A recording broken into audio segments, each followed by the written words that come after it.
పరిస్థితి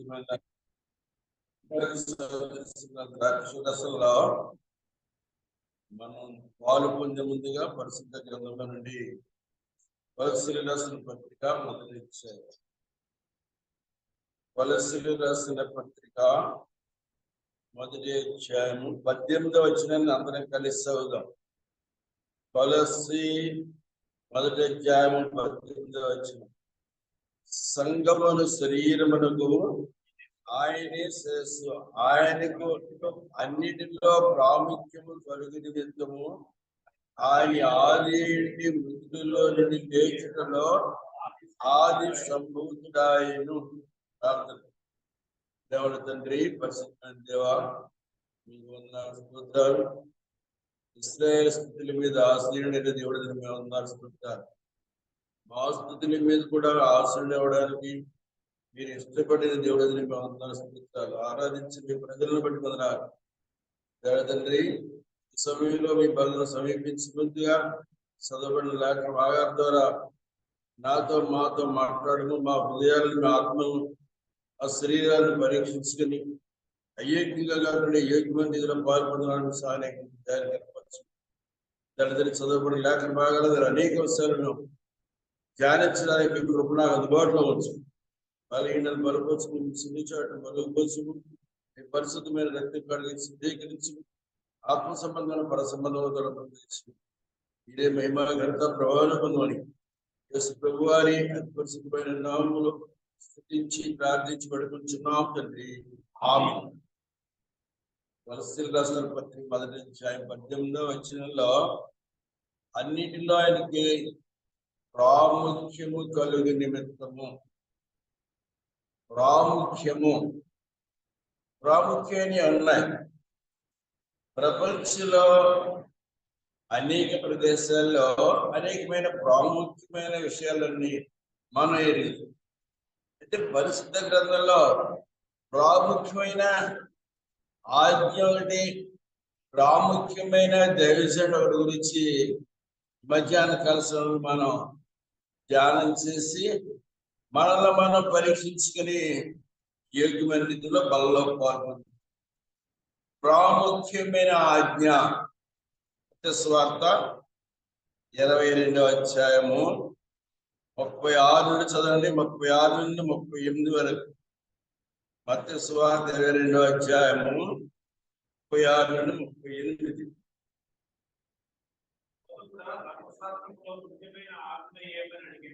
బోధకుడు ఇక్కడ ఒక పండితుడు అడుగుతా అన్నాడు. పండితుడు కూడా డౌట్ వచ్చింది అన్నమాట. పాండిత్యకి వెళ్ళిన వాళ్ళు కూడా ఏమొస్తాయి, సందేహాలు వస్తా ఉంటాయి. ఏమని అడుగుతున్నాయండి? బోధకుడా, ధర్మశాస్త్రంలో ప్రాముఖ్యమైన ఆజ్ఞ ఏంటి? అందుకైన నీ పూర్ణ హృదయంతోనూ, నీ పూర్ణ ఆత్మతోనూ, నీ పూర్ణ మనసుతోనూ నీ దేవుడైన ప్రభువును ప్రేమింపాలన్నది అది ముఖ్యమైనది. మొదటిది ఆజ్ఞ. ముఖ్యమైన ఆజ్ఞ ఏంటి ముఖ్యమైన ఆజ్ఞ? యేసు ప్రభు చెప్పిన మాట స్వార్థకుడు రాసినాడు. ముఖ్యమైన ఆజ్ఞ ఏంటి? నీ దేవుడైన ప్రభువును పూర్ణ హృదయంతో, పూర్ణ మనసుతోటి, పూర్ణ బలంతో, పూర్ణ హృదయం, పూర్ణ ఆత్మ, పూర్ణ మనసుతో ఈ దేవుడు ఏం చేయాలి? ప్రేమించాలి. అదే ముఖ్యమైన ఆజ్ఞ. ముఖ్యమైన ఆజ్ఞ. దేవుడు మనల్ని ప్రేమిస్తున్నాడు, అందరికీ మనకు తెలిసిన విషయమే. దేవుడిని ప్రేమించుట, దేవుడు మనల్ని ప్రేమిస్తా అన్నాడు. వాక్యం అన్నారు కదా, దేవుడు మనల్ని ఏ రీతిగా ప్రేమిస్తాడు? మనం ఎవరు? పెంట కుప్ప మీద ఉన్నాడు అంటే దరిద్రుడు అట, అలాంటి వాళ్ళు మనం. మనల్ని దేవుడు ఎందుకు ప్రేమించాడు? యోహాను సువార్త 3వ అధ్యాయం 16వ వచనం మన అందరూ ఎదురు.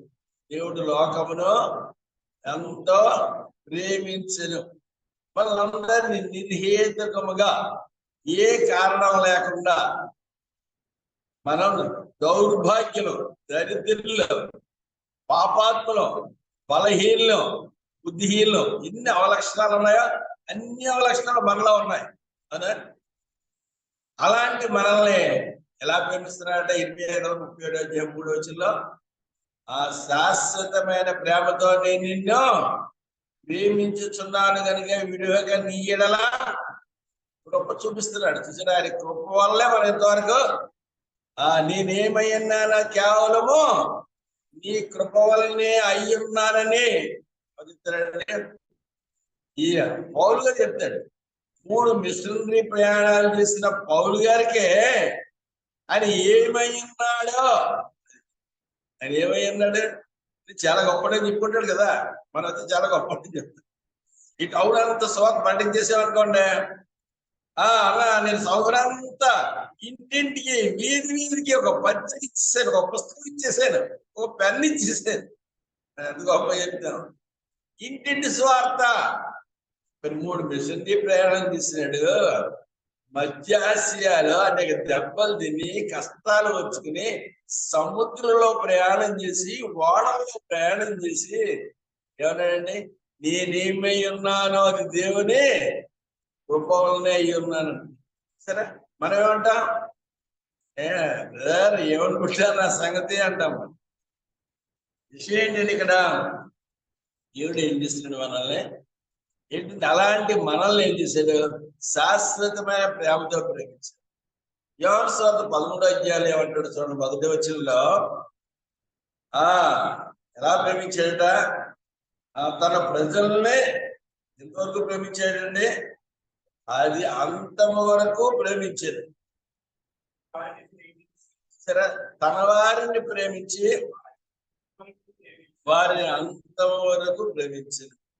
మనల్ని అంతం వరకు ప్రేమించాడు. అదే మనల్ని అంతవరకు ప్రేమించాడు. మనం ఏం చేయండి? దేవుడు ప్రేమించాలి.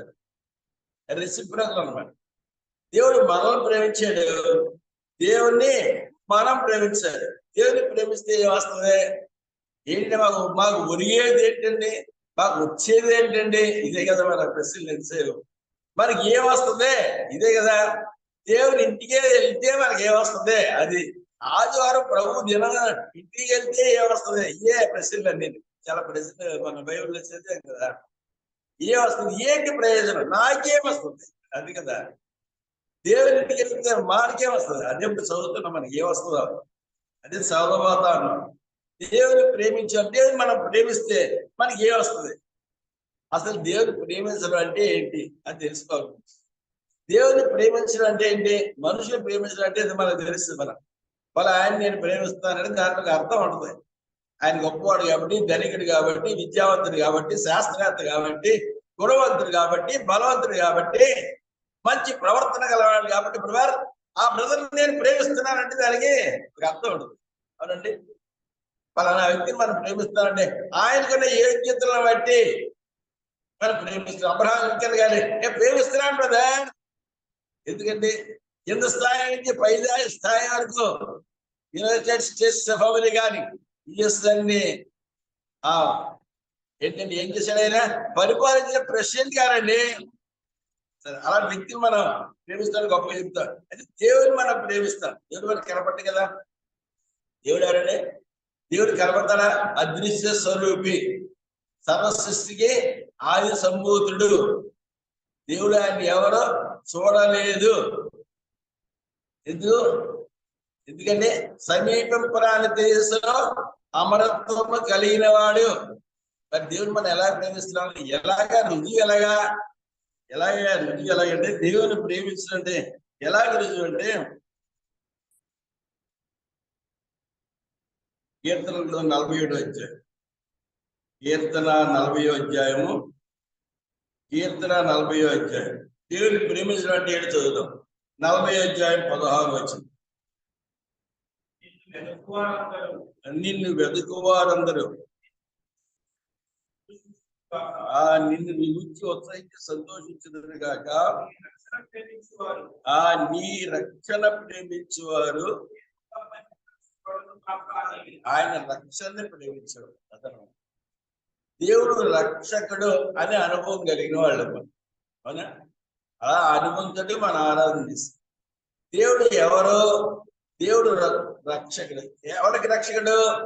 ఈయన లోక రక్షకుడని తెలుసుకొని నమ్ముచున్నామని యోహాను సువార్త 4:12. ఎవరికి రక్షకుడు అండి? లోకం అంతటికి రక్షకుడు, నమ్మిన వారికి రక్షకుడు. అది మన యేసుప్రభు నందు నమ్మిన తన ప్రజలను వారి పాపం నుండి ఆయనే రక్షించను. యేసుప్రభు ఎవరండి? మన పాపాల నుండి రక్షించినాడు, అదనమాట. అందుకని మనం ఆయన ప్రేమిస్తున్నాం. కారణం అది, మనకు ఆయన రక్షణ ఇచ్చాడు కాబట్టి ఆయన్ని మనం ప్రేమిస్తున్నాం. ఫిలిప్పీయులకు రాసిన పత్రిక 2:12. కాగా నా ప్రియులారా, భయముతోను వడకతోను మీ సొంత రక్షణను కొనసాగించుకుని. ఏ రక్షణ అండి మనకి? ఆయన ఏ రక్షణ ఇచ్చాడు మనకి? ఈ రక్షణ ఎలా ఇచ్చినాడు? ఆయన క్రయం చెల్లించడం ద్వారా. మన ఏం క్రయం చెల్లించలేదు, రక్షణ కొరకు మన ఏం క్రయం చెల్లించలేదు, ఉచితంగా వచ్చింది. భూమి మీద ఉచితంగా ఏది రాదు. ఏమైనా వస్తుంది? ఫ్రీగా ఏది రాదు, ప్రతి కొనాల్సింది కదా. ఇది ఎలాంటిదంటే భయముతోటి మీ సొంత రక్షణ.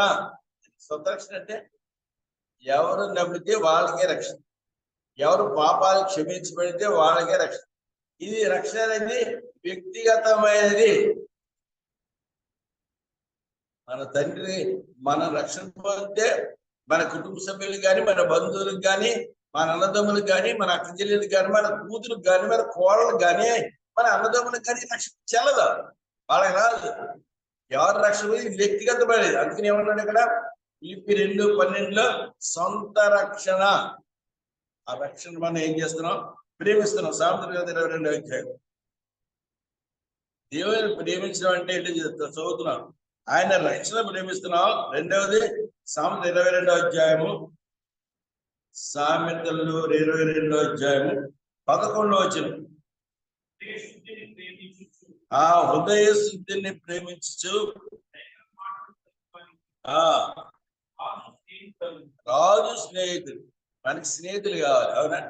పలానా నా ఫ్రెండ్ లే, చాలా గొప్పగా చెప్తా ఉంటా. పలానా నా ఫ్రెండ్ ఏంటో తెలుసా? ఆయనతో నేను సహవాసం చేస్తున్నాను. రాజు స్నేహితులు కావాలంటే నీ హృదయం ఎలా ఉండాలి? హృదయ శుద్ధిని ప్రేమించువారు శుద్ధిగా ఉండాలి. అందుకని యేసుప్రభు ఏం చెప్పాడు? కొండ మీద ప్రసంగం మత్తయి సువార్త 5:8 హృదయ శుద్ధి గలవారు ధన్యులు, వారు దేవుని చూచెదరు. అది శుద్ధిగా దేవుని చూస్తాం. హృదయ శుద్ధి లేకపోతే ఆత్మశుద్ధి లేని ఆచారమేలరా, చిత్తశుద్ధి లేని శివ పూజలేలరా, పాండవ శుద్ధి లేని పాకమేలరా అన్నాడు. సరే, ఇక్కడ చిత్తశుద్ధి ఆడ చెప్తా ఉంటారు. చిత్తశుద్ధి లేకపోతే, ఆత్మశుద్ధి లేకపోతే, పాండవ శుద్ధి లేకపోతే ఏముంది? ఆ పాకం కూడా చెడిపోద్ది. పాండవ శుద్ధి, ఆ పాత్ర శుభ్రంగా లేకపోతే ఏమొస్తుంది? అనారోగ్యం, బలహీనత, పాయిజన్స్, డాక్టర్ దగ్గరికి వెళ్ళి, హాస్పిటల్లోకి వెళ్ళి శిలాలు లెక్కించుకుని బాధపడాలి. ఆ పాండవ శుద్ధి లేని పాకం మేలరాడు. ఇక్కడ ఏం కావాలి మనకి? ఆత్మ సంబంధమైన విషయాల్లో హృదయ శుద్ధిని ప్రేమించేవారు. రక్షణ ప్రేమించాం, హృదయ శుద్ధిని ప్రేమించాం. కీర్తన 119 119 కీర్తన 165 కీర్తన 119 165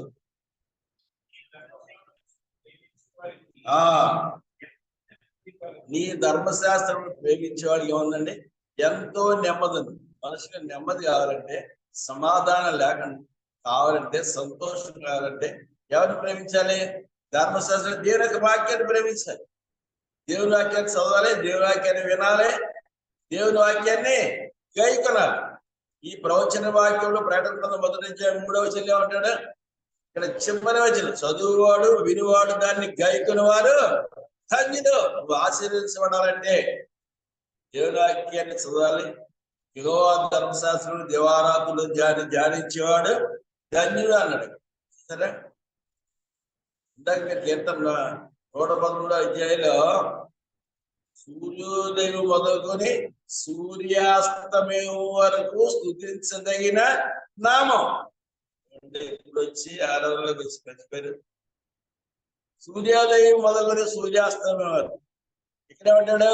యెహోవా ధర్మశాస్త్రమని దివారాత్రులు చూసారా, పగలో రాత్రి కూడా ధ్యానించేవాడు ఎవరిట? ధన్యుడు. ధన్యుడు అంటే ఏంటంటే ఇంగ్లీష్ లో ఏమంటాడు? బ్లెస్డ్ అంటే ఆశీర్వదించబడినాడు. నువ్వు ఆశీర్వదించబడాలి అంటే, నీకు ఆశీర్వాదం కావాలి అంటే దేవుని వాక్యాన్ని చదవాలి, దేవుని వాక్యాన్ని వినాలి, దేవుని వాక్యాన్ని ఏం చేయాలి? గైకోవాలి.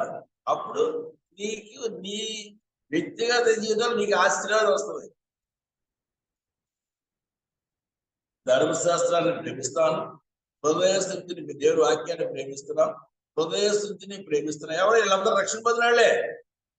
తర్వాత ఆయన రక్షణ ప్రేమిస్తాను. కీర్తన 26వ అధ్యాయం, కీర్తన 26వ అధ్యాయము 8వ వచనం. యెహోవా నీ నివాస మందిరమును, నీ తేజము నిలుచు స్థలమును నేను ప్రేమించుతున్నాను. ఏం ప్రేమిస్తున్నాడంటే, నీ నివాస మందిరాన్ని, నీ తేజోమయమనించు స్థలాన్ని నేను ప్రేమించుచున్నాను. అంటే దేవుని మందిరాన్ని ప్రేమిస్తాం. దేవుని మందిరాన్ని మనం ప్రేమించి ఇక్కడికి వచ్చాం, అంతే కదా. వర్షం వచ్చినా, తుఫాను వచ్చినా, గాలి వచ్చినా ఏమొచ్చాయండి? ఇలాంటి పరిస్థితులు మనకి వ్యతిరేకంగా ఉన్నా సరే మన మందిరానికి ఎందుకు వచ్చాం? దేవుని మందిరంలో ఏముందని వచ్చాం? దేవుని మందిరంలో ఏముందండి? ఆదికాండం 22వ అధ్యాయం. అసలు దేవుని మందిరం ఏంటి? 28వ అధ్యాయం 17 వచ్చింది. యాకోబు గారు ఏమంటాడు చూడండి. ఆదికాండం 28వ అధ్యాయం 17 వచ్చింది. ఈ స్థలం ఎంతో భయంకరము, ఇది దేవుని మందిరమే గాని ఆ దేవుని మందిరం ఇవేంటి కాదు, పరలోకపు గవిని. దేవుని మందిరం ఏంటంటే పరలోకపు గవిని. ఈ దేవుని మందిరంలోంచి మనం పరలోకానికి వెళ్ళాలి. పరలోకపు గవిని అంటే పరలోకపు ద్వారము. పరలోకానికి ద్వారం ఏదండి? దేవుని మందిరం. మన దేవుని మందిరాన్ని ప్రేమిస్తున్నాం, దేవుని వాక్యాన్ని ప్రేమిస్తున్నాం, హృదయ స్థితిని ప్రేమిస్తున్నాం, తర్వాత రక్షణ ప్రేమిస్తున్నాం. దేవుని ప్రేమించే వారికి మరి ప్రేమిస్తామండి, నాలుగు ప్రేమిస్తాను అన్నాం. ఇంకేం ప్రేమిస్తారా? కీర్తన 119వ అధ్యాయం, కీర్తనలో 119 32వ వచనం, 132వ వచనం కూడా చదవండి. 119 132 132 చదవండి. ఏముందో? నీ నామమును ప్రేమించాలి. ఆయన నామాన్ని కూడా ప్రేమిస్తున్నాం. అన్ని నామాల కంటే ఏ నామం ఇది? పైనామం. ఫిలిప్పీయులకు రాసిన పత్రిక 2వ అధ్యాయంలో చదవండి కదా, 10వ వచనం. ఫిలిప్పీ 2:10. ఆయన నామాన్ని ప్రేమిస్తున్నాం. ఎందుకు ప్రేమిస్తున్నా? ఫిలిప్పీ 2వ అధ్యాయం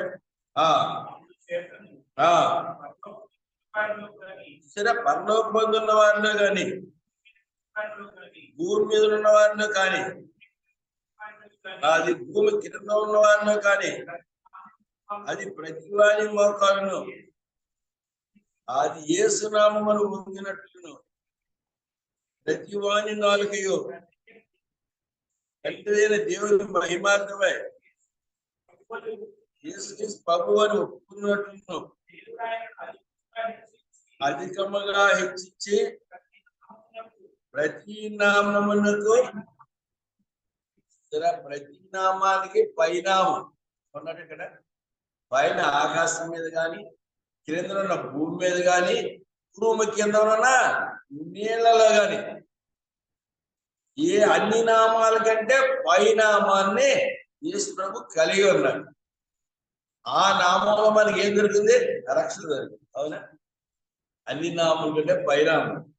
ఆ నామములో మనం రక్షింపబడినాం.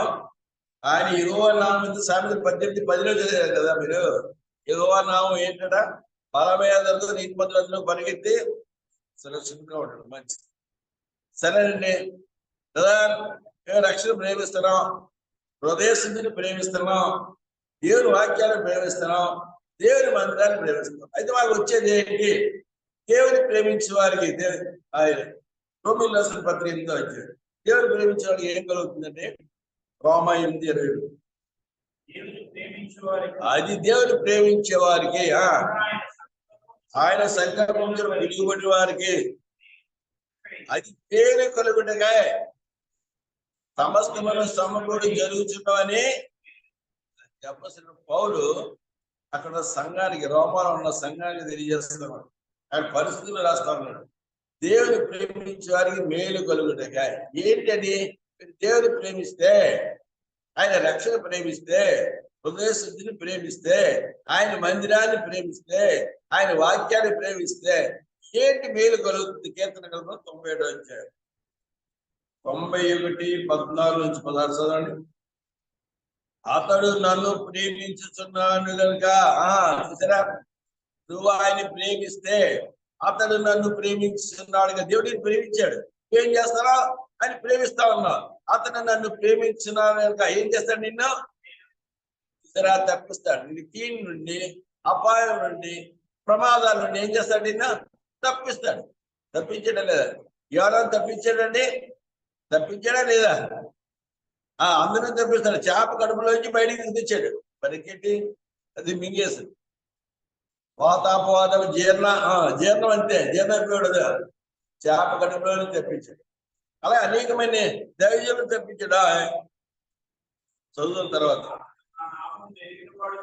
ఎరిగినవాడు కనుక గణపరుస్తానన్నాడు. మొరపెట్టును ప్రార్థన చేస్తే ఉత్తరం ఇస్తానంటున్నాడు. శ్రమల్లో, కష్టాల్లో, ఇరుకుల్లో, ఇబ్బందుల్లో, వ్యాధుల్లో ఏం చేస్తాడట? తోడై ఉండేదను. చూసారా, ఈ తోడుగా ఉంటాడు. అతను విడిపించి గొప్ప చేస్తానంటున్నాడు. దీర్ఘాయుష వస్తుంది. ఆయన రక్షణ అతను చూపిస్తాడు. ఏం చేస్తానంటే, ఏం చెప్పాలి? తప్పిస్తానన్నాడు, గణపరుస్తానన్నాడు, నిన్ను హెచ్చిస్తానన్నాడు, నీకు తోడుగా ఉంటానంటాడు, నిన్ను గొప్పగా చేస్తానంటాడు, నీకు దీర్ఘాయిస్తానంటాడు. ఏం కావాలి నీకు? ఏం కావాలంటే తోడుగా ఉంటానన్నాడు. నీ తోడుగా ఉంటాడు ఎవరు తోడుగా ఉంటాడు? యుగాంతం వరకు నేను నీ తోడుగా ఉంటాను. శిష్యులు మతస్వాతి 28వ అధ్యాయంలో యేసు పరలోకాన్ని ఆరోహణ వెళ్ళే సందర్భంలో ఆ శిష్యులందరినీ బలపరిచి ధైర్యపోయారు. వీళ్ళు ఏమనుకుంటారు? మేము అనాథలు అయిపోతాం, మేము దిక్కులో లేడు అయిపోతాం అనుకుంటున్నారు. ఆయన ఏమన్నాడనే, నేను యుగాంతం వరకు నేను మీకు తోడుగా ఉంటాను. ఆయన తోడుగా ఉండే దేవుడు, మనల్ని గణపరిచేవాడు, మన ప్రార్థనలకే జవాబు ఇచ్చేవాడు, దీర్ఘాయు చేత తృప్తిపరిచేవాడు. అంతేనా? ఇంతేనండి ఆయన ప్రేమిస్తే జరిగే సంగతులు ఇంతేనా? సామెతలు 8వ అధ్యాయం. అంతే, ఇంకా చాలా ఉన్నాయి. కొన్ని సంగతులు చూద్దాం. సామెతలు 8:27 చదవడం త్వరగా. నన్ను ప్రేమించే వారిని ఏం చేస్తారు? వారి నిధులను సరే ఆస్తికర్తలుగా చేస్తారంటున్నాడు. నువ్వు పైగాడిగా ఉంటావు కానీ కిందివాడుగా ఉండవు. ద్వితీయోపదేశం 20 అన్ని ఆశీర్వాదాలు, 12 రకాల 14 వచనాల వరకు అన్ని ఆశీర్వాదాలే. నువ్వు పైగాడుగా ఉంటావు కానీ క్రిందివాడుగా ఉండవు. అన్ని ఎవరి అనుభవాలండి? దేవుని ప్రేమించేవాళ్ళ యొక్క అనుభవాలు అయింది. ఏమన్నాడు ఇక్కడ? ఆస్తికస్తులుగా చేస్తాడట, మీ నిధులను నింపుతానంటున్నాడు. ఆయన నింపేవాడు. సామెతలు 8వ అధ్యాయం 17-18 వచ్చినాడు. నన్ను ప్రేమించు వారిని నేను ప్రేమించుచున్నాను, నన్ను జాగ్రత్తగా వెతుకువారు నన్ను కనుగొందురు. సరే, ఐశ్వర్య ఘనతలు స్థిరమైన కలిమియు. సరే, ఆయన ప్రేమించే వాళ్ళు ఏముందంటే ఐశ్వర్యం అంట, ఘనత అంట, ఏంటంటే స్థిరమైన కలిమి. స్థిరమైన కలిమి అంటే నీ బ్యాంక్ బ్యాలెన్స్ స్థిరంగా ఉంటుంది. కలిమి అంటే కలిమి లేములు కావిడి కొండలు అన్నారు. కలిమి అంటే కలిగి ఉండడం, లేమంటే లేకపోవడం. పూర్వం నాకు ఏమి లేదు బ్రదర్, ఇప్పుడు అన్నీ ఉన్నాయి బ్రదర్, అదనమాట కలిమి అంటే. అది యేసు ప్రభువుని ఎరక్క ముందు దరిద్రమే, ఇప్పుడు సమృద్ధి. సముద్రంలో వచ్చి ఇందాక వాక్యాన్ని అన్నారు కదా, సమృద్ధిలో వచ్చినాడు. ఇప్పుడు కలిమి ఏంటండి? ఐశ్వర్యము, ఘనత, స్థిరమైన కలిమి. ఇంకేముందండి? నీతియు నా యొద్ద ఉన్నవి. ఆయన ప్రేమించే వాళ్ళకి ఎన్ని ఆస్తికర్తలుగా చేస్తానంటున్నాడు, నిధులు నింపుతానంటున్నాడు. ఐశ్వర్యం ఇస్తానంటున్నాడు, నీతి ఇస్తానంటున్నాడు, స్థిరమైన కలిమి ఘనత ఇస్తానంటున్నాడు. ఇంకేం ఇస్తాడండి? కీర్తన 145 వచ్చాడు, 145 కీర్తన 20 వచ్చింది. యెహోవా, ఎవరు చదవరండి, ఒకళ్ళైనా చదవండి. చదువు వాళ్ళకి ఏమండే, తన్ను ప్రేమించే వారిని అందరిని ఏం చేస్తాడట? కాపాడతాడు. ప్రేమించే వారందరినీ ఏం చేస్తాడండి? కాపాడును, కాపాడేవాడు. ఇశ్రాయేలుని కాపాడువాడు. 127 కీర్తన చదవండి, 3వ వచనం. కీర్తన 127 వచ్చే 3వ వచనం చదవండి. త్వరగా చదివితే మీకు ఆశీర్వాదాలు.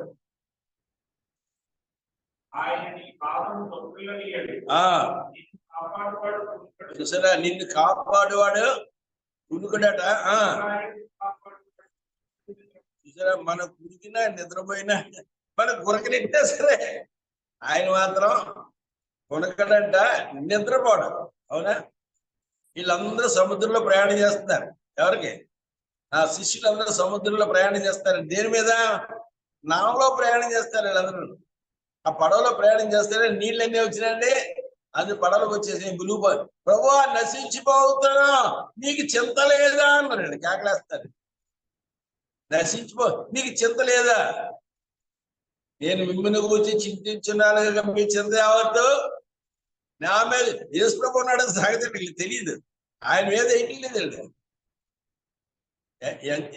అంటే ఏం చేశాడంటే అమర మీద నిద్రపోతున్నాడంటే ఆయన నిద్రపోలేదు. వీళ్ళ కంగారు, వీళ్ళ భయం, వీళ్ళ ఆందోళన, వీళ్ళ చింత, అది చింత ఆయన మీద చేస్తే బాగుండేది. వీళ్ళ మీద వేసుకుని నశించిపోతాం అంటే ఏం చేశాడు? గాలిని తుఫాన్లు ఏం చేశాడంటే గద్దించి. సృష్టి మీద అధికారం కలిగిన వాడు ఆయన, సర్వాధికారి అని దేవుడు. అన్నిటిలో వారికి ఆయనకు ప్రాముఖ్యము కలుగు నిమిత్తం అని చదివిన కొలసి 1:18. ఆయన ప్రాముఖ్యం కలిగిన వాడు. ఆయన ప్రజలకిచ్చే ఈ ఆశీర్వాదాలు. అదనమాట మనం చదువు. ఆయన తను ప్రేమించే వారు అందరిని ఏం చేస్తాడు? కాపాడతాడు. ఆనాడు ఇశ్రాయేలు శిష్యుల్ని ఆ గాలి తుఫాన్లో సముద్రంలో కాపాడే దేవుడు ఈనాడు కూడా ఉన్నాడు. ఇదిగో మృతుడి నేతిని గాని యుగ యుగములు సజీవుడైన దేవుడు. ఆయన ఆత్మ సంచారం మన మధ్యలో ఉన్నది. ఎక్కడ 2-3 నా నామను కూడేది అక్కడ నేను వారి మధ్య ఉన్నాను అన్నాడు. మన మధ్యలో ఎవరున్నారండి? అది ఆయన ఉన్నాడు. ఆయన ఆత్మ సంచారం. కాబట్టి ఆయన ఏం చేస్తాడు? మనల్ని కాపాడు. 127 కీర్తనలో చివరి చదవండి. ఇది మొదలుకొని నిరంతరము నీ రాకపోకలు యెహోవా నిన్ను చూసారా, రాకపోక మందిరానికి వచ్చే టైంలో మళ్ళీ తిరిగి వెళ్ళే టైంలో రాకపోకలేదు యెహోవా నిన్ను ఏం చేస్తాడు? కాపాడుతాడు. అవన్నీ 6 సందర్భాల కాపాడని ఉంటుంది అక్కడ. 127 కీర్తన 3 నుంచి 8 వరకు వచ్చేది. సరే, ముఖ్యమైన ఆజ్ఞ చదివినా అండి. ముఖ్యమైన ఆజ్ఞ అంటే దేవుని ప్రేమించే వారికి ఏం కలుగుతుందో చదివాం. ఏం కలుగుతుంది? ఆస్తికర్తగా చేస్తాడని, కాపాడుతాడని, దీర్ఘాశిస్తాడని, ఐశ్వర్యిస్తాడని, ఘనతిస్తాడని, కలిమిస్తాడని, నీతిస్తాడని. ఏమండి? ఈ అన్ని ఎవరికే?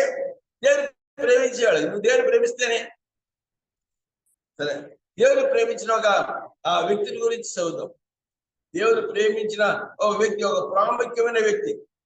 ప్రాముఖ్యమైన ఆజ్ఞ చదివినాం. ప్రాముఖ్యమైన ఆజ్ఞలో ఏముందండి?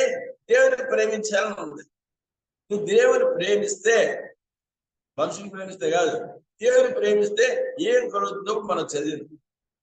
సో ఒక ప్రాముఖ్యమైన దైవ సేవకుడి గురించి, ఒక ప్రాముఖ్యమైన విశ్వాసం వీరి గురించి చదువుతాం. చదవండి. దానియేలు గ్రంథం 6వ అధ్యాయం. దానియేలు 6:2 వచనం.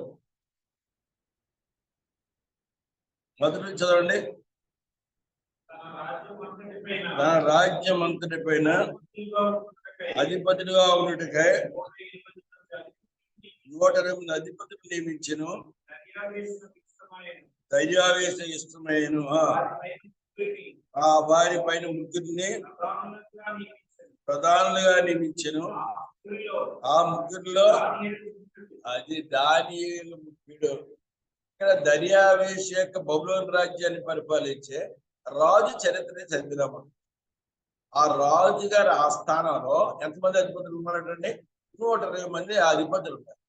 120 మంది అధిపతులు మళ్ళీ సెలెక్ట్ చేశాడు. ఆ సెలక్షన్ లో ఎంతమంది అండి? 3 ముఖ్యులు తేల్చాడు. ఈ 120 మంది అధిపతులు ఇందులో ముఖ్యమైన వాళ్ళు ఎంతమంది అండి? 3 అన్నాడు. సెలక్షన్ లో స్క్రీన్ చేస్తారు కదా, స్క్రీనింగ్ చేస్తే ముఖ్యులు ఎంతమంది కనపడ్డారు? 120లో 3 కల్పించాడు. ఇంటర్వ్యూ పెట్టి చూస్తే సెలక్షన్ కమిటీ ఏం చేశారండి? ఈ 120 మందిలో ముఖ్యమైన వాళ్ళు అన్నారు. ఆ సెలక్షన్ కమిటీ నిర్ణయించింది అది. తర్వాత 3లో మళ్ళీ స్క్రీన్ చేశారు. 3లో ఎవరంటండి? దానియేలు ముఖ్యుడు. ఈ 120 దానియేలు ముఖ్యుడు అనడానికి గల కారణం ఏంటి? దానియేలులో ఉన్న విశిష్టత ఏంటి? ఆయనలో స్పెషాలిటీ ఏంటంటే ఎందుకు 120 మందిలో 3లో మరలా ఒక్కరిని ఎందుకు సెలెక్ట్ చేస్తున్నారు? సెలెక్ట్ అవడానికి గల కారణం ఏంటి? చదువుదాం. మొదటి అధ్యాయం 3 వచ్చింది చదవండి. 1:3 దానియేలు 1:3 రాజవంశంలో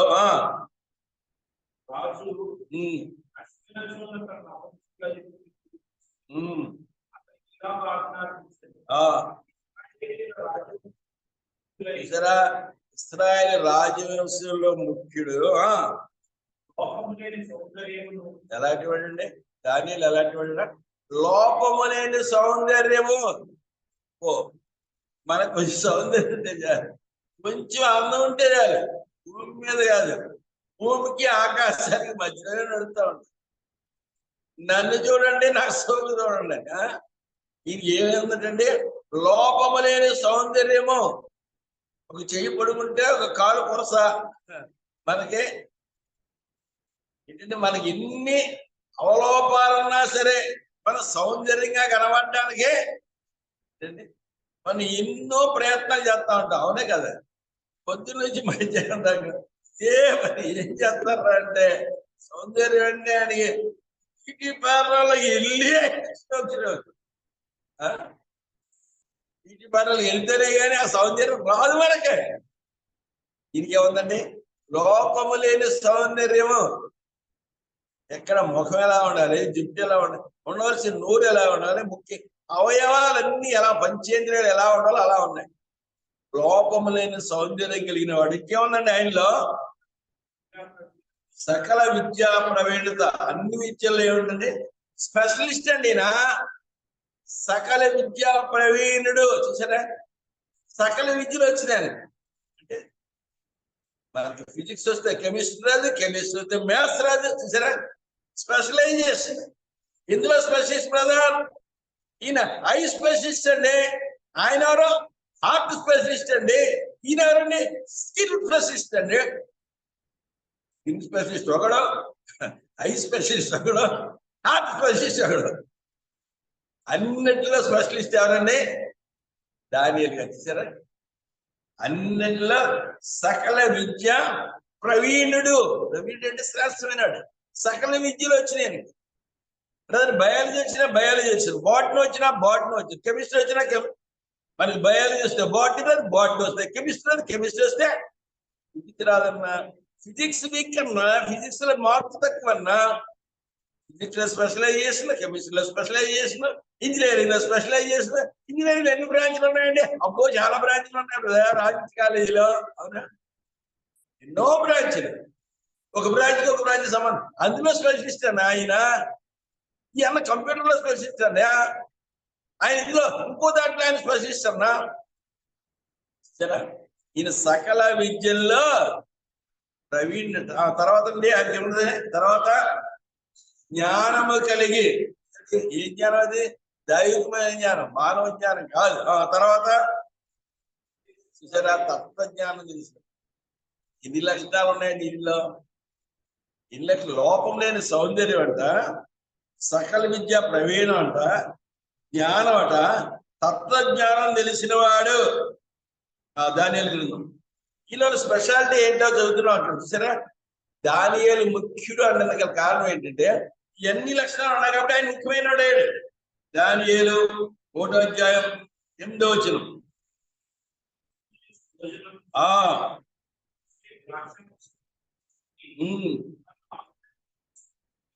సరే దానియేలు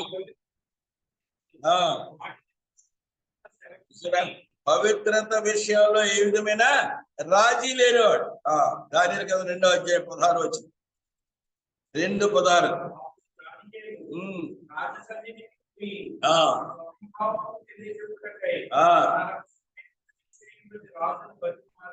ఆయన గురించి జ్ఞానం ఏంటి తెలుసా?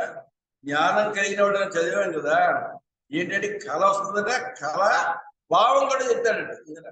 కళ కన్నా రాజు గారు ఆయన కళ వస్తే ఇంకేది ఎలా తెలుస్తుందండి? చూసారా, రాజుగారి కళ వచ్చింది, నెట్లెత్తిన రాజు గారికి కళ వచ్చిపోయాడు, ఆ కళ భావం కూడా తెలియదండి. ఈ దానియేలు ఏమన్నాడు? నేను కళ ఏంటో చెప్తాను, రాజుగారి కన్నా కళ ఏంటో చెప్తాను, ఆ కళ యొక్క అర్థం కూడా నేను చెప్తాను అన్నాడు. అది దైవికమైన జ్ఞానం అంటే.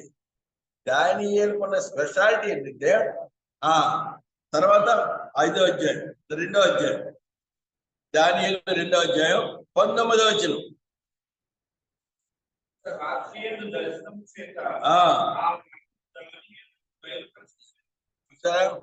మర్మములు దేవుడు బయలుపరిచిన వ్యక్తి రాడు. దేవుని యొక్క మర్మం మిస్టరీస్ తెలిసామానికి మర్మాలు ఏంటో తెలుసు. మర్మాలు బయలుపరచడానికి కావలసిన జ్ఞానం దేవుడు ఇచ్చినాడు. దానియేలు 6వ అధ్యాయం 4వ వచనం. దానియేలు 6:4. రాజ్యపాలన విషయంలో ఏదైనా ఒక కనిపెట్టుకునేది కానీ దానియేలు నమ్మకస్తుడై ఏ తప్పైన చేయవాడు పాడు కనుక ఆయన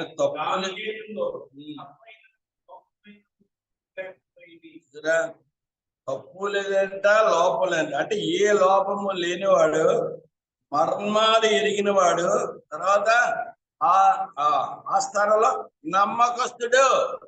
ఎవరండి? దానియేలు దేవునికి నమ్మకమైన వాడు. దేవునికి ఎవరు కావాలి? కీర్తన 101వ అధ్యాయం 6వ వచనంలో ఉందండి. దేవుడికి ఎవరు కావాలి? నమ్మకస్తులైన వారి గురించి నేను కనిపెట్టుచున్నాను అంటాడు అక్కడ. సరే, 101వ కీర్తనలో ఎవరు కావాలి? దేవుడికి నమ్మకస్తులు కావాలి. నా యొక్క నివసించినట్లు ఆ దేశంలో నమ్మకస్తులైన వారిని ఎవరి కోసం కనిపెడతాడండి? నమ్మకస్తులు కావాలి దేవుడికి. మోషే నా ఇల్లు అంతట్లో ఎవరండి? నమ్మకమైన వాడు కదా. 6 లక్షల కాల్బలాన్ని నడిపించడానికి దేవుడు ఎవరు సెలెక్ట్ చేశాడండి? 6 లక్షల కాల్బలం ఎక్కడి నుంచి వెళ్ళాలి? ఐగుప్తు నుంచి కనానికి వెళ్ళాలి. అరణ్య మార్గంలో వెళ్ళాలి. అరణ్య మార్గంలో ఏముంటాయి? సింహాలు ఉంటాయి, గాంధీంచే పుండ్లు ఉంటాయి, గర్జించే సింహాలతో పాటు ముసలు కొట్టే పావులు ఉంటాయి, తేళ్లు ఉంటాయి. అరణ్యంలో 6 లక్షల మందిని నడిపించడం సులువా కష్టం? 10 మందిని నడిపించడమే కష్టం. ఇంట్లో ఇద్దరు నడిపించడమే కష్టం. ఏక నిరంజన్ ఒకతే దీన్ని నడిపించలేకపోతానన్నా నేను. అంకుల్ ఒక్క దానిని నడిపించడం నాకు చాలా కష్టంగా ఉంది అంకుల్. ఒక కుర్రోడు నడిపించడే కష్టం, ఒక పిల్లలు నడిపించడే కష్టం, ఒక కుటుంబాన్ని నడిపించడే కష్టం. మరి 6 లక్షల కాల్బలాన్ని ఎలా నడిపిస్తాడండి? మోషే ఎలాంటి వాడట? నమ్మకస్తుడు.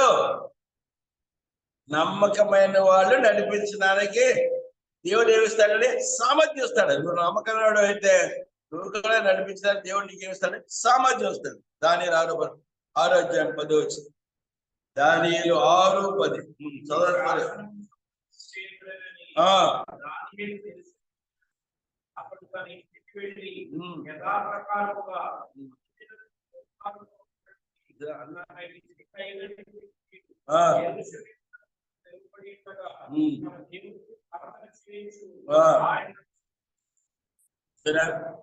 ఎవరి? దానియేలు ప్రార్థనాపడు. చూసారా, దేవుని ఆరాధించాడు. ప్రార్థన అంటే మనకి ఆరాధన రాదు, ఆరాధన అంటే ప్రార్థన. ప్రార్థన రావట్లేదు కదా నీకు. ఏం చేయాలి? ప్రార్థన రాకపోతే ఏం చేయాలండి? మోకాళ్ళుని అనుదినము 3 సార్లు ప్రార్థన చేశాడు. కీర్తన 51వ అధ్యాయం. రాజు గారు ఏం చేశాడండి? కీర్తన 51వ అధ్యాయం 17వ వచనం. 55:17 చదవండి. ఎన్నిసార్లు మనం ప్రార్థన చేయాలి రోజుకి? సాయంకాలమున, ఉదయమున, మధ్యాహ్నమున మొరపెట్టుకుందును. ఆయన నా ప్రార్థన ఆలకించిన. ఎప్పుడు చేస్తున్నాడు ప్రార్థన? సాయంకాలమున, ఉదయాన్న, మధ్యాహ్నం. ఎవరో రాజుగారు కార్యం ఉంటుందా? సామంతులు, మంత్రులు, సైన్యాధిపతులు, ఏమండి సైనికులు, ఎంతమంది ఇంట్లో పనివాళ్ళు ఎంతమంది ఉంటారు, పిల్లలు, వీళ్ళందరూ ఎన్నో సమస్యలు కలిగిన వాడు రోజుకి ఎన్నిసార్లు ప్రార్థన చేస్తానండి? సాయంకాలం అట, ఉదయం అట, మధ్యాహ్నం. ఖాళీ ఉంటుందా? ప్రార్థనకి ఎక్కడ టైం ఎక్కడుంటుందా? టైం ఉండలేదు కదా. ఎన్నిసార్లు? 3 సార్లు ప్రార్థన చేశాడట. ఎన్నిసార్లు స్తుతించాడండి? కీర్తన 119 అధ్యాయం 164 వచ్చింది. 119, 164. నీ న్యాయ విధులను బట్టి దినమునకు 7 మార్లు. సరే, ఎన్నిసార్లు? రోజుకి ఎన్నిసార్లు స్తుతించాడండి? 7 సార్లు. 3 సార్లు ప్రార్థన చేశాడు, రోజుకి 7 సార్లు స్తుతించాడు. సరే, 7 సార్లు టైం పెట్టుకుంటే వాళ్ళు బాగా కొడుతూ ఉంటారు. బాగా ఎన్నిసార్లు అంటే ఎన్నిసార్లు? 5 సార్లు నమాజ్ చేస్తూ ఉంటారు. 5 సార్లు బాగా కంటే మసీద్ గారు కాబట్టి అర్థం అవుతుంది. మసీద్ చుట్టుపక్కల ఉన్నవాడు రోజుకి 5 సార్లు. ఇక్కడ ఎవరు మన నవోదయలో ఒక ఆయన ఉన్నాడు, ఎక్కడ వేరే చోట ఉంటున్నాడులే, వేరెందుకు కానీ ఆయన కూడా నమాజ్కి వెళ్తా ఉన్నాడు. ఎన్నిసార్లు చేస్తారు అంటే 5 సార్లు. ఈయన ఎన్నిసార్లు చేసాడంటే 7 సార్లు. 7 ఏంటంటే సంపూర్ణ సంఖ్య. అది నీ పూర్ణ హృదయంతో, నీ పూర్ణ శక్తితోటి, నీ పూర్ణ మనసుతోటి నీ దేవుడైన యెహోవాను ఏం చేయాలి? స్తుతించాలి. అది కదా దేవుడు కోరేది, పూర్ణ హృదయం. 7 ఏంటండి? 7వ సంఖ్య పూర్ణం తెలియజేస్తాం, సంపూర్ణం తెలియజేస్తాం. అంటే సంపూర్ణంగా దేవుని ఆరాధిస్తున్నాడు. జనానికి 7 సార్లు ఆరాధిస్తున్నాడు.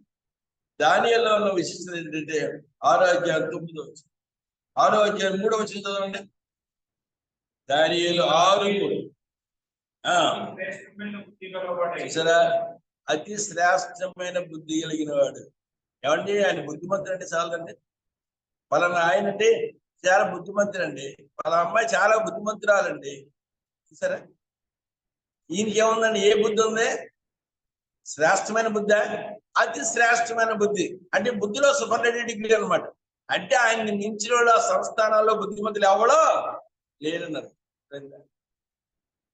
కొలస్సీ 2:3 ఏమంటాడు? బుద్ధి జ్ఞాన సర్వసంపదలు ఆయన అందే గుప్తములై ఉన్నవి అంటాడు. బుద్ధి జ్ఞానం కావాలంటే ఆయన అడగాలి. ఎవరిని? దేవుడిని అడిగితే నీకు బుద్ధి ఇస్తాడే, నీకు జ్ఞానం ఇస్తాడు. లేకపోతే నీకు బుద్ధి లేదు, బుద్ధి లేదానా కూడా బుద్ధి లేదానని తల్లి అరిసినా, తండ్రి అరిసినా, ఇటు పక్కల అరిసినా, కుటుంబ సభ్యులు ఎవరు ఏ అరిసినా సరే బుద్ధి ఉంటే కదా, దానికి జ్ఞానం ఉంటే కదా. ఆయనకి బుద్ధి జ్ఞాన సరస్వతి ఆయన అతి శ్రేష్టమైన బుద్ధి కలిగిన వాడు. అంతేనండి. ఇంకేమన్నా ఉన్నాయి?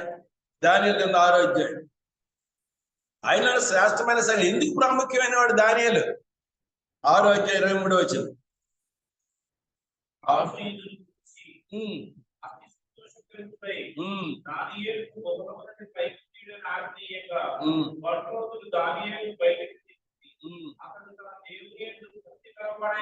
దేవుని ఏముందండి? ఆయనకి భక్తి గలవాడు. సరే, ఏమండి? ఏముంది ఆయనలో? భక్తి ఉంది, ప్రార్థన ఉంది, ఆరాధన జీవితం ఉంది. ఆయనలో ఏముందండి? ఆయన నమ్మకస్తుడు. తర్వాత ఆయన కలల భావం చెప్పేవాడు, మిస్టరీస్ చెప్పేవాడు, మర్మాలు తెలియజేసేవాడు. మరి ముఖ్యుడు ఏంటంటే ఈ లక్షణాలన్నీ ఆయనలో ఉన్నాయి. లోపము లేని సౌందర్యము కలిగిన వాడు. చూసారా? సకల విద్యా ప్రవీణుడు, అన్ని తెలిసినవాడు, జ్ఞానవంతుడు. ఎన్ని ఉన్నాయండి? ఎన్ని లక్షణాలు చూసారా? 6వ అధ్యాయం 22వ వచనం. 6:22. నా దేవుని దృష్టికి చూసారా, నిర్దోషులుగా కనబడింది కనుక చూసారా, దేవుని డిస్ప్లే ఏంటండి, ఏ విధమైన దోషం లేనివాడు, దోషం లేని, ఏ తప్పు లేనివాడట. ఏ తప్పు లేనని వాళ్ళందరూ 120 మంది అధిపతులు కనుక్కున్నారంట. 120 చదివిన దానియేలు కింద 6 అధ్యాయాలు చదివిన 2-3 వచ్చినారు. ఏ విధమైన తప్పు నేరము కనుగొనలేకపోయేది. సరే, ఎంత నమ్మకస్తుడే, దేవుడికి నమ్మకస్తుడు, ఆయన నిర్దోషి, అతి శ్రేష్టమైన బుద్ధి కలిగిన వాడు, ఆ ఇన్ని లక్షణాలనే ప్రార్థనాపరుడు, ఆరాధించేవాడు. ఎబ్రిల్ రాసిన పత్రిక 11:33 చదవండి. 11:33 ఏముందో, 11:33 ఎబ్రీ 11:33.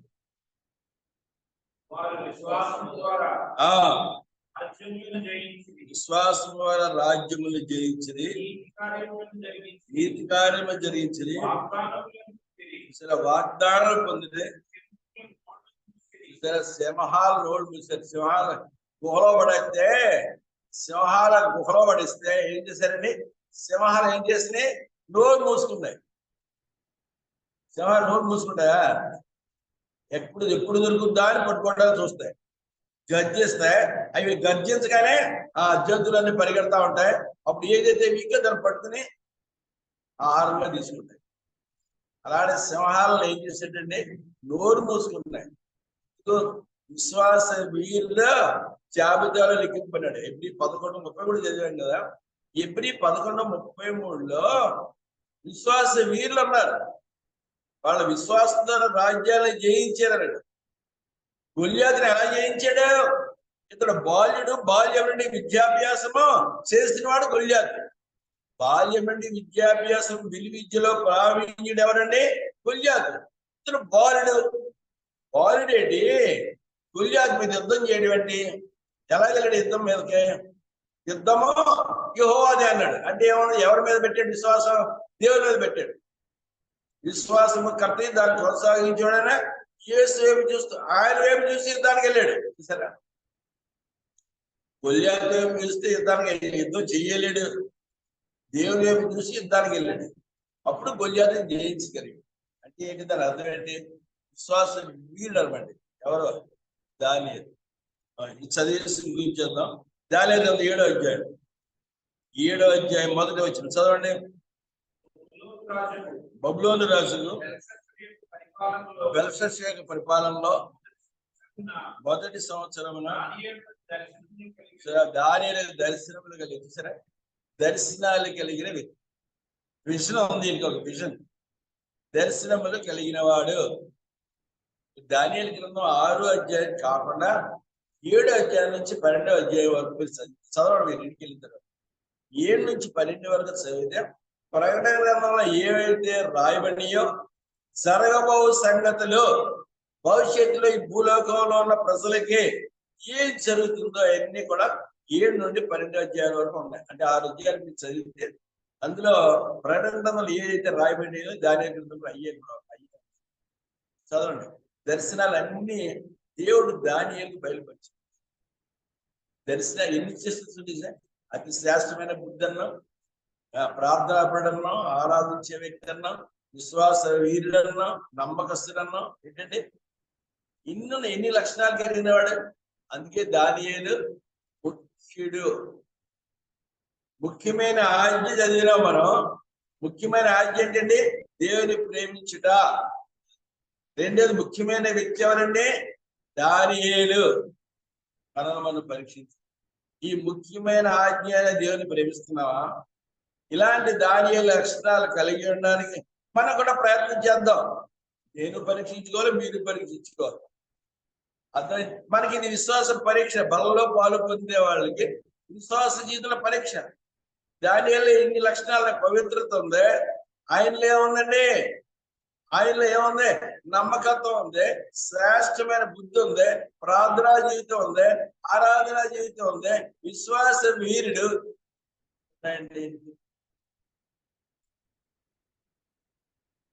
అలాంటి లక్షణాలు మనలో ఏమన్నా ఉన్నాయా? మనం పరీక్షించుకుందాం. ప్రభువా, దానియేలు లాంటి లక్షణాలు నేను కూడా కలిగి ఉండడానికి సహాయం చేయి. ఒప్పుకుంటున్నాను, దయతో క్షమించు. నిన్ను నేను ప్రేమించట్లేదు, నీ మందిరాన్ని ప్రేమించట్లేదు, నీ వాక్యాన్ని ప్రేమించట్లేదు, ఏంటి నేను పరిశుద్ధాన్ని ప్రేమించట్లేదు, నీ రక్షణ ప్రేమించట్లేదు, నువ్వు నన్ను కాపాడుతున్నావు, భద్రపరుస్తున్నావు, ఈ నీ వాగ్దానాన్ని నెరవేరుస్తున్నావు, అయినా నేను నిన్ను ప్రేమించట్లేదు. ప్రేమిస్తున్నాను, నేను లోకాన్ని ప్రేమిస్తున్నాను. కోరికలు ఉన్నాయి, కోరికలనే ప్రేమిస్తున్నాను. కోరికలు విడిచిపెట్టలేకపోతున్నాను. కోరికలు విడిచిపెట్టకపోతే ఏం చేస్తాయి? ఏం చేస్తాడండి దేవుడు? ఏం చేస్తాడు? నిన్ను అప్పగిస్తాడు. ఎవరికే? సాతానుకు అప్పగించేస్తాడు. దేవుని ప్రేమిస్తే ఇవన్నీ ఆశీర్వాదాలు. దేవుని ప్రేమించేవాడు. కాబట్టి ఏం చేయాలి? దేవుని ప్రేమించే మనసు కలిగి ఉండాలి. అది ముఖ్యమైన ఆజ్ఞ. తర్వాత రెండవది, ముఖ్యమైన వ్యక్తిలో ఉన్న లక్షణాలు మనం కలిగి మనల్ని మనం పరీక్షించి అలా చేసేటటువంటి పాత్రలో పాల్గొందాం. ప్రార్థన చేద్దాం.